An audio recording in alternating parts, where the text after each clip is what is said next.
हाँ, तो नमस्ते, वेलकम। हम पढ़ रहे हैं हिंदी कंपलसरी एवरीडे मॉर्निंग की अपनी ये क्लास, जिसमें चैप्टर वाइज और अकॉर्डिंग टू ब्लूप्रिंट 2024 के हिसाब से अपन ये क्लासेस जो है वो लगातार आगे बढ़ रहे हैं। और आज की हमारी क्लास है जिसमें हम पढ़ेंगे चैप्टर नंबर 5 है शमशेर बहादुर सिंह। चैप्टर नंबर 5 है, ये 4 नहीं है, ठीक है। चैप्टर नंबर 5 है, यहाँ पे मिस्टेक से यहाँ पे हुआ है, तो ये है चैप्टर नंबर 5 और ये चैप्टर नंबर 5। तो यहाँ पे कविता उषा कविता जो है शमशेर बहादुर सिंह जी की, इस कविता में डे 5 के हिसाब से एवरीडे जिस तरीके से अपन ऑब्जेक्टिव और बाकी जो क्वेश्चन कर रहे हैं ब्लूप्रिंट के हिसाब से, तो आज के इस क्लास को भी अपन कंटिन्यू करते हैं। शुरुआत करते हैं क्वेश्चन नंबर फर्स्ट से। तो पहला क्वेश्चन देखो, यहाँ पे लिखा हुआ है कि भोर भोर का समय आकाश का रंग कैसा है। भोर का समय वो समय होता है जो सूर्योदय से पहले का समय होता है। सूर्य अभी उदय नहीं होता है और थोड़ा सा झुटपुट झुटपुट अंधेरा रहता है, कुछ हल्का सा प्रकाश होने से पहले की स्थिति जो होती है उसे भोर कहा गया है। तो उस समय आसमान कैसा है, नीला है, भूरा है, बैंगनी है या गुलाबी है। तो देखो भाई, अंधेरा है, रात है, तो रात में आसमान गुलाबी हो नहीं सकता, बैंगनी हो नहीं सकता, भूरा भी नहीं हो सकता, बट नीला जरूर होता है। तो राइट आंसर है, आसमान जो है वो नीला दिखाया गया है। अब यहाँ पे थोड़ा सा ध्यान देना है कि ये उषा जो कविता है इसमें आसमान को नीला बताया गया है, और बाकी इससे पहले जैसे हमने पतंग कविता पढ़ी थी तो उसमें आसमान को खरगोश की आंखों के समान लाल बताया गया है, इसमें नीला बताया है। तो ये कंपेरेटिवली थोड़ा सा आप याद रखिए, कंफ्यूज मत हो जाना। एग्जाम में अगर दोनों ऑप्शन आए, लाल और नीला भी आ गया, और आपने अगर यहाँ पे कविता का ध्यान नहीं दिया कि ये कौन सी कविता से है, पतंग कविता में उसे लाल बताया है और उषा कविता में उसे नीला बताया है, तो राइट आंसर है इसका ऑप्शन ए, जो है नीला आसमान। अब देखिए नेक्स्ट है दूसरा प्रश्न कि शमशेर बहादुर सिंह का जन्म कब हुआ था। ऑप्शन है 1911, 1921, 1917 या 1928। तो याद करिए, शमशेर बहादुर सिंह का जन्म जो है वो 1911 देहरादून में हुआ था, है ना। उत्तराखंड के देहरादून में हुआ था भाई, देहरादून, उत्तराखंड के देहरादून में 1911। इस क्वेश्चन का सही जवाब है ऑप्शन राइट है एक। आप लोग जैसे रोज की तरह आज भी जिन जिन क्वेश्चंस का आंसर आता है ना, आप लोग कमेंट बॉक्स में कमेंट करते जाइए। मैं आपको हर रोज कहता हूं कि एग्जाम से पहले एग्जाम जैसी फीलिंग आप में होनी चाहिए कि आप जो क्वेश्चन दे रहे हो विद कॉन्फिडेंस दे रहे हो, जो क्वेश्चन का आंसर आप दे रहे हो विद कॉन्फिडेंस दे रहे हो। और फिर भी अगर गलत हो जाता है ना तो चिंता मत करिए, क्योंकि अभी आपके पास सुधार करने का मौका रहेगा। लेकिन अगर आपने अभी नहीं ध्यान नहीं दिया इस क्लास में और एग्जाम में फिर आप जो है अगर गलत हो गया तो उससे सुधारा नहीं जा सकता बाहर आकर के, जब आपको पता चलेगा तो इसलिए आंसर दीजिए। राइट होगा तो कॉन्फिडेंस बढ़ेगा, गलत होगा तो सुधारने का मौका मिलेगा। तो आइए दूसरा क्वेश्चन पढ़ते हैं। लिखा है कि बहुत नीला शंख जैसा। अब देखो यहाँ पे स्पष्ट रूप से लिखा है कि आसमान को नीला बताया गया है। जैसे पहली पंक्ति में पूछा था ना कि आसमान कैसा है, तो आसमान नीला है। और नीला किसके समान? शंख के समान। इस बात का भी ध्यान रखना, वहां पे लाल किसके समान बताया है पतंग कविता में? खरगोश की आंखों जैसा लाल, खरगोश की आंखों के समान लाल। और यहाँ पे शंख के समान नीला बताया है। किसको? आकाश को। कौन से आकाश को? भोर के समय का आसमान। तो पंक्ति में अलंकार कौन सा है? उपमा अलंकार है, रूपक है, श्लेष है या अनुप्रास है? तो देखो कि जैसा, मतलब यहाँ पे क्या किया है, तुलना की गई है ना, कि किसके समान बताया है? आसमान को शंख के समान बताया है। तो जब किसी को किसी की उपमा दी जाती है, जब किसी को किसी के समान बताया जाता है, उसकी तुलना या समानता उसके साथ दर्शाई जाती है, तो वहां पे उपमा अलंकार होता है। ठीक है, तो उपमा अलंकार में ये है कि जैसा। और ध्यान रखना है, मान लीजिए किसी पंक्ति में अगर सा शब्द आ जाए, जैसा आ जाए, तो ये जो है ना, ये होता है उपमा अलंकार, वहां पे होता है। तो राइट आंसर है यहाँ पे ऑप्शन उपमा अलंकार। अगला देखिए नेक्स्ट क्वेश्चन है चौथा प्रश्न है कि उषा का जादू टूटने का क्या कारण है। कवि भिन्न भिन्न प्रकार की चीजों को देखता है। सूर्य उदय होने से पहले पल पल परिवर्तन जो है वो आसमान में हो रहा है। अलग अलग जो है वो बिंब, कवि यहाँ पे नए नए प्रयोग कर रहा है, नए नए बिंब जो है वो हमारे सामने प्रस्तुत कर रहा है। लेकिन एक समय ऐसा आता है कि कवि का ये जादू टूट जाता है और आसमान एकदम साफ हो जाता है। तो कब टूटता है उषा का ये जादू?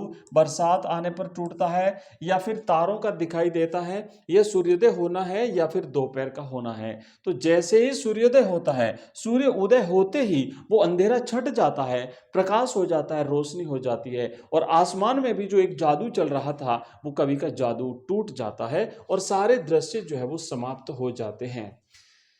नेक्स्ट क्वेश्चन है अगला, पांचवा प्रश्न। पांचवा प्रश्न है कि गोर झिलमिल देह प्रकृति के किस उपादान की है। कवि कहता है ना कि ऐसा लग रहा है जैसे कि एक तालाब में जो है वो किसी गोरी का, किसी युवती का झिलमिलाता हुआ शरीर दिखाई देता है, उसकी देह दिखाई देती है। तो ये उपादान क्या है? चंद्रमा का, सूर्य की, धरती की, या तालाब की? तो राइट आंसर रहेगा यहाँ पे सूर्य की उपादेयता बताई गई है। उपादान जो है वो सूर्य का है। नेक्स्ट क्वेश्चन देखिए कि शमशेर बहादुर सिंह मुख्यतः हिंदी की किस धारा के कवि माने जाते हैं। तो यहाँ पे देखो, अगर आधुनिक काल में हम बात करें, ये सभी आधुनिक काल की विभिन्न धारा है, जैसे छायावाद, प्रगतिवाद, प्रयोगवाद और नई कविता। तो इसमें जो है ना प्रयोगवाद, ध्यान रखना इंपोर्टेंट क्वेश्चन है, ये क्वेश्चन विशेष करके इंपोर्टेंट है और आएगा परीक्षा में।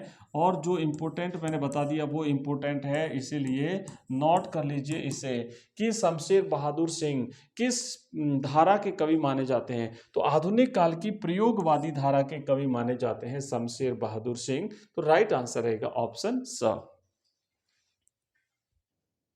हाँ, चलिए अब देखिए, चलिए ये हो गया। अब देखिए अगला क्वेश्चन है कि उषा कि उषा कविता में किसका वर्णन किया गया है। तो शमशेर बहादुर सिंह के द्वारा लिखी कविता उषा में शहर की सुबह का वर्णन है, वन की सुबह का है, गांव की सुबह का है, या उपयुक्त सभी का है। तो भाई ये एक गांव की सुबह का वर्णन किया गया है। तो सही जवाब रहेगा ऑप्शन अ, गांव की सुबह का। क्योंकि यहाँ पे जब जो नए नए जो बिंब देता है ना, उसमें कवि कहता है कि जैसे लिपा हुआ चौका है ना, और जो स्लेट, बच्चों के स्लेट पे जैसे खड़िया चाक मल दी गई हो। गांव में बच्चे क्या करते हैं, लिखने के लिए जो स्लेट का प्रयोग करते हैं, तो उसमें वो जो खड़िया चाक होती है उससे कई बार ऐसे लाइनें खींच देते हैं, है ना, ऐसे लाइनें इस प्रकार गोल गोल करके। तो उन बच्चों को बड़ा आनंद आता है उन चीज़ों से। तो ऐसे और भी कई सारे दृश्य हैं, जैसे किसी तालाब में झिलमिलाती हुई गोरी की देह। तो ये सारा का सारा जो है ना शहर में तो हो नहीं सकता, वन में होता नहीं, और गांव की सुबह का वर्णन किया। इन सारी चीज़ों से हमें स्पष्ट रूप से साफ साफ झलकता है कि ये गांव की सुबह का वर्णन किया गया है। नेक्स्ट अगला क्वेश्चन है, देखो अगला क्वेश्चन, हाँ इसका सही जवाब है ऑप्शन स। आठवां प्रश्न है कि उषा कविता के रचनाकार कौन है। इसके कवि कौन है? रचनाकार मतलब कवि कौन है? शमशेर बहादुर सिंह, कुंवर नारायण, रघुवीर शाह, या आलोक धनवा? तो राइट आंसर रहेगा ऑप्शन स, शमशेर बहादुर सिंह। ठीक है, आलोक धनवा की पतंग है, रघुवीर शाह का कैमरे में बंद अपाइज है, और कुंवर नारायण साहब की कविता आप बताइए, क्योंकि होमवर्क भी तो देना जरूरी है ना। तो ये आपका होमवर्क है, आप मुझे बताइए कुंवर नारायण साहब की कविता हमने कौन सी पढ़ी है। चलिए आगे बढ़ते हैं नेक्स्ट क्वेश्चन की तरफ। राइट आंसर रहेगा शमशेर बहादुर सिंह। अगला क्वेश्चन है हमारा 9वां प्रश्न है कि प्रयोगवादी कविता शिल्प संबंधी क्या उपकरण प्रयोग में लेकर के आई। क्योंकि ये जो कवि शमशेर बहादुर सिंह हैं, ये प्रयोगवादी कवि माने जाते हैं, आधुनिक काल में प्रयोगवादी कवि माने जाते हैं। तो ये जो प्रयोगवादी धारा जो थी ना, इसमें क्या चीजें आई थी, इसमें नई क्या चीजें रही थी, इसलिए पीछे प्रयोगवादी क्यों कहते हैं। तो इसमें नए बिंब आए, नए प्रतीकों का प्रयोग किया गया, नए नए उपादानों का प्रयोग किया, और उपयुक्त सभी इसका सही जवाब रहेगा। तो इस कविता में सभी का एक नए प्रयोग हुए थे कविताओं में, इसीलिए इन्हें प्रयोगवादी कवि जो है वो माना जाता है। तो उपयुक्त सभी इस क्वेश्चन का राइट आंसर है। चलिए आगे बढ़ते हैं। नेक्स्ट प्रश्न देखिए अगला है कि राख से लिपा हुआ चौका अभी गीला पड़ा है। तो यहाँ पे पंक्ति में अभी गीला पड़ा है का क्या कारण है, कवि ने इसे गीला क्यों कहा है। आपने देखा होगा ना, जो चूल्हा होता है ना, चूल्हा उसके पास की जो जगह होती है उसे पवित्र करने के लिए राख से लीपते हैं, पानी डालते हैं, राख से उसे लेप देते हैं, थोड़ी देर के बाद में वो सूख जाता है, जब लीपा जाता है लीपते हैं तो वो उस समय गीला रहता है। अब कवि ने ऐसा क्यों कल्पना करी कि जो आसमान है ना उसे ऐसा जैसे लीप दिया गया हो, पोत दिया गया हो, और अभी वो सूखा नहीं है, गीला है। तो इसका कारण था कि वायुमंडल में, आसमान में जो आर्द्रता थी उसकी वजह से। तो राइट आंसर है आसमान की आर्द्रता के कारण कवि ने इसे जो है वो क्या माना है, इसे गीला माना है। तो सही आंसर है ऑप्शन ब इस क्वेश्चन का। चलिए नेक्स्ट अगला प्रश्न है, नया से कलर चेंज कर देते हैं भाई, हाँ अब दिखेगा। चलिए भाई नेक्स्ट प्रश्न की तरफ चलते हैं। 11वां प्रश्न है, हाँ अब देखो लिखा है, तो ऑब्जेक्टिव तो हुए कंप्लीट, अब कुछ लघुत्रात्मक प्रश्न भी कर लेते हैं जो अपनी परीक्षा के दृष्टिकोण से इंपॉर्टेंट है। और इसकी सप्रसंग व्याख्या हमने अभी जैसे हमने कुछ बंद कर दी है पिछले कल वाले क्लास से, क्योंकि इसका हमने कंप्लीट वन शॉर्ट वीडियो, जितनी भी अपनी कविता है इसका जो काव्य खंड है वो एक ही क्लास में आपको अवेलेबल करा दिया है, बहुत डिटेल में हम पढ़ चुके हैं। आप दूसरे उस क्लास को देख लीजिए, अगर नहीं देखा तो ऊपर आई बटन पे आपको लिंक मिलेगा, वहां पे आप क्लिक करके उस क्लास को देख लेना, बाद में देख लेना, पहले इसको कंप्लीट कर लो। और या फिर इस वीडियो की प्लेलिस्ट में जाइए तो वहां पे आपको प्लेलिस्ट मिल जाएगी, तो उस क्लास को देख लेंगे तो आपकी सारी कविता एक ही वीडियो में कंप्लीट हो जाएगी। तो वहां पर जब पढ़ लिया है और उसके बाद यहाँ पे हम ज़्यादा से ज़्यादा क्वेश्चंस करने का प्रयास करेंगे ताकि अपना कम टाइम में अपन ज़्यादा चीज़ें कवर कर सकें। तो हम यहाँ पे लेंगे नहीं, उस कविता की व्याख्या हम अलग से कर ली है तो यहाँ पे नहीं करेंगे, ठीक है, आप वहाँ से पढ़ लीजिएगा।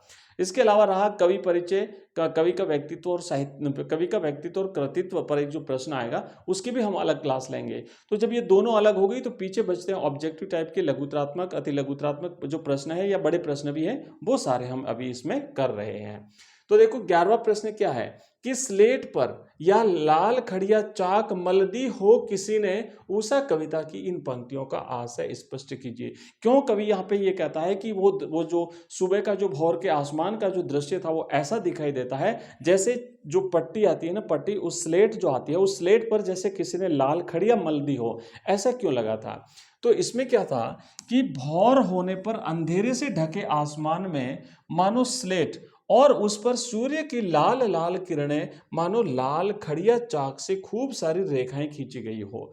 जब से स्लेट होती है ना बिल्कुल काली होती है, तो आसमान अभी चूंकि अंधेरा था, रात थी तो काला था, लेकिन सूर्य की बहुत दूर पूर्व दिशा में हल्का हल्का प्रकाश सूर्य का जो है वो उस आसमान की तरफ जा रहा था। तो ऐसा लग रहा था कि वो जो स्लेट होती है उस स्लेट के ऊपर लाल खड़िया किसी ने मल दी हो, जैसे बच्चे होते हैं ना इस तरीके से लाइन खींच देते हैं लाल कलर से, ऐसे लाइनें टेढ़ी मेढ़ी कोई भी ऐसी लाइनें खींच देते हैं, तो ऐसा लग रहा था कि किसी ने लाल खड़िया उस पे मल दी हो।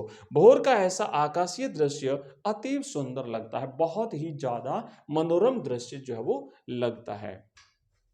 नेक्स्ट प्रश्न देखिए 12वां, यहाँ पे क्या कहा है कवि ने कि शमशेर बहादुर सिंह की कविता उषा नवीन बिंबों और उपमानों का जीवंत दस्तावेज है, स्पष्ट कीजिए। भाई इसलिए तो इनको प्रयोगवादी कवि मानते हैं ना, क्योंकि इन्होंने अपनी कविताओं में नए नए प्रयोग किए थे, युग ही ऐसा था, और भी कई सारे कवि हुए हैं। तो देखो इनको हम इसलिए कहते हैं, इनको नवीन बिंबों और उपादानों का जीवंत दस्तावेज इनकी रचना है। क्यों? क्योंकि कवि शमशेर बहादुर सिंह ने उषा कविता में प्रातःकालीन धुंधले नीले आकाश के लिए राख से नीला हुआ चौका, काली सिल और स्लेट पर लाल खड़िया से मलना आदि नवीन उपमान दिए हैं, नए नए प्रयोग किए हैं। इसीलिए जो है इसी प्रकार साथ ही साथ देखो नील जल में झिलमिलाती गौर देह से सुंदर बिंब योजना भी उपस्थित की है। तो इन विभिन्न सुंदर प्रयोगों, सुंदर बिंबों का प्रयोग करने और अपनी कविताओं में इनका उपयोग करने के लिए जो है ये जाने जाते हैं प्रयोगवादी कवि, और इनकी रचनाएं मानी जाती है नवीन बिंबों और उपादानों का प्रयोग करने वाली कविताएं। नेक्स्ट प्रश्न है 12वां, देखिए 13वां प्रश्न है कि राख से लिपा हुआ चौका, कवि ने ऐसा क्यों कहा है, राख से लिपा हुआ चौका से क्या तात्पर्य है। तो भाई जो भोर का समय है उस समय आकाश में कुछ भूरा धुंधला अंधेरा फैला हुआ है, उसमें नीलापन कम और कालापन अधिक है। क्यों? क्योंकि अभी अंधेरा है, अभी प्रकाश नहीं हुआ है, इसलिए कालापन अधिक है। रहता है। उसमें ओस कणों की नमी भी रहती है, सुबह सुबह जो ओस की बूंदें जो होती है ना, वो भी उस हवा में रहती है, तो वो नमी भी एक होती है। इस कारण उसे राख से लीपे हुए गीले चौके के समान बताया है। उस आर्द्रता के कारण, उस ओस बूंदों की उपस्थिति के कारण उसे गीले चौके के समान बताया है, जो कि ग्रामीण परिवेश में सुबह अंधेरे में ही रसोई को लीपा जाता है उसे पवित्र करने के लिए। तो ये ऐसा चौकी उसके समान है, इसलिए कवि ने अपनी कविता में उससे समानता दर्शाते हुए इस प्रकार की चीजों का प्रयोग किया है। नेक्स्ट देखिए 14वां प्रश्न है कि उषा शीर्षक कविता से कवि ने क्या व्यंजना की है। संदेश क्या है इसका, भावार्थ क्या है इसका। तो देखो कि उषा कविता से कवि ने यह व्यंजना की है कि सूर्य के तेज प्रकाश के समान जीवन में गतिशीलता और जीवंतता रखना आवश्यक है। सूर्योदय से आत्मोन्नति एवं प्रगति का संदेश अपनाना चाहिए कि हर काली नीली निराशा के पश्चात प्रकाश युक्त आशा का उदय होता है। ठीक है, तो आज की इस क्लास में हमने पढ़ी है अपना अध्याय जो है ये अध्याय नंबर 5। ठीक है, अध्याय नंबर 5 हमने पढ़ा है शमशेर बहादुर सिंह जी की कविता उषा, और इस उषा कविता के हमने किए हैं प्रश्न उत्तर। ठीक है, तो आज की क्लास में बस इतना ही, और इसी तरीके से रोज अपनी एवरीडे क्लास आती है। ये आपकी क्लास जो है अपनी, इसका टाइमिंग है 5:30 AM, यानी सुबह जल्दी मॉर्निंग में हिंदी की अपनी ये क्लास है। ठीक है, हिंदी अनिवार्य की, और 7 बजे आपको मिलती है अपनी इंग्लिश की क्लास। तो ये तो 2 क्लास है, तो अपनी कंपलसरी जो दोनों हैं इनका टाइमिंग रहता है सुबह का। बाकी जो अपनी क्लासें हैं वो अपने शाम को मिलती है। एक क्लास शाम को आती है 6:30 बजे एवरीडे। 6:30 बजे जो क्लास आती है वो क्लास एक दिन तो रहती है 6:30 बजे, एक दिन तो रहती है हिंदी साहित्य की, और दूसरे दिन रहती है भाई इतिहास की। ये अल्टरनेटिव क्लास आती है। ठीक है, एक दिन हिंदी साहित्य और एक दिन इतिहास की, और बाकी 7 बजे जो है वो अपनी राजनीति विज्ञान की क्लास रहती है, और 8:30 बजे जो है वो रहती है अपनी 8:30 बजे जो है वो रहती है भूगोल की लाइव क्लास। ठीक है, तो ये अपनी सारी क्लासेस रहती हैं। तो मिलते हैं अगली क्लास में 7 बजे इंग्लिश की। तब तक के लिए जय हिंद, जय भारत।